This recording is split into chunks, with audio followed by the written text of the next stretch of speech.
And now I'd like to introduce our 2021 Valedictorian speaker. Please help me welcome Miss Carina Geist.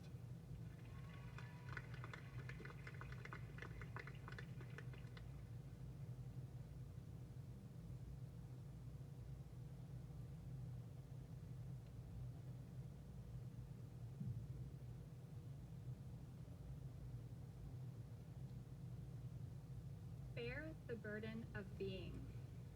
This is one of my favorite quotes. And although I'm a bit of a sucker for dramatic motivational sayings, it's more than just the catchy alliteration that draws me to this phrase. I love how honest it is.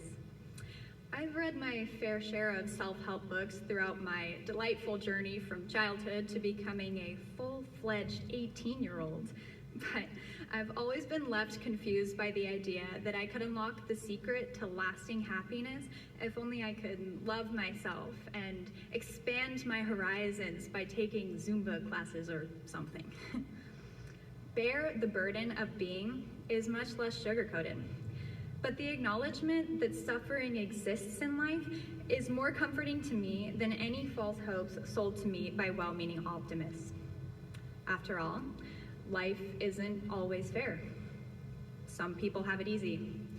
Some people chase a dream their entire life only to fall short. And sometimes terrible things happen to good people. But having realistic expectations about how cruel life can sometimes be means it's even more special when things do go right. And it definitely means we should do everything we can to make things better. Now, you might be wondering, who picked the flute girl to get up here and preach a bunch of sentimental life advice? Yes, I know that's my label. Luckily, there are worse things to be labeled as, in my opinion. But I also know there is something inherently universal about being human, a struggle that defines us all. And we all bear a similar burden despite how we outwardly categorize ourselves. Take me, for example. An outsider could make a few observations. Oh, she's the flute girl. Good grades, seems pretty put together. I'm summed up in a few phrases. But these phrases fail to acknowledge how many unsuccessful auditions I've had.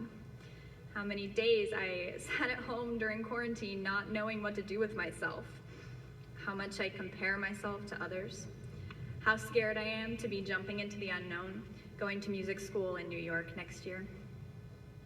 But the specifics of my story don't actually matter. Getting wrapped up in the details makes it easy to become convinced our differences are bigger than our similarities. And when we use all the tools at our disposal to cement these differences with a layer of glossy perfection, it's no surprise the happy Instagram people we market ourselves as seem foreign and untouchable. But without fail, every perfect person has become real again in an instant when I actually get to talk to them. And I become more real too. No matter who I'm talking to, I see the same drive to make things better, longing to bear the challenges of life and struggle to align your actions with the vision of yourself you see in your mind.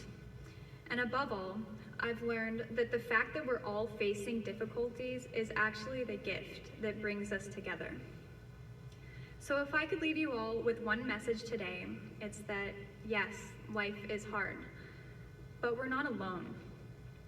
I believe if we devote ourselves to something meaningful, accept the responsibility that accompanies that, and all the while understand there are so many people who we could let join our battle, we will be strong enough to bear the burden of being. Congratulations, class of 2021, and good luck.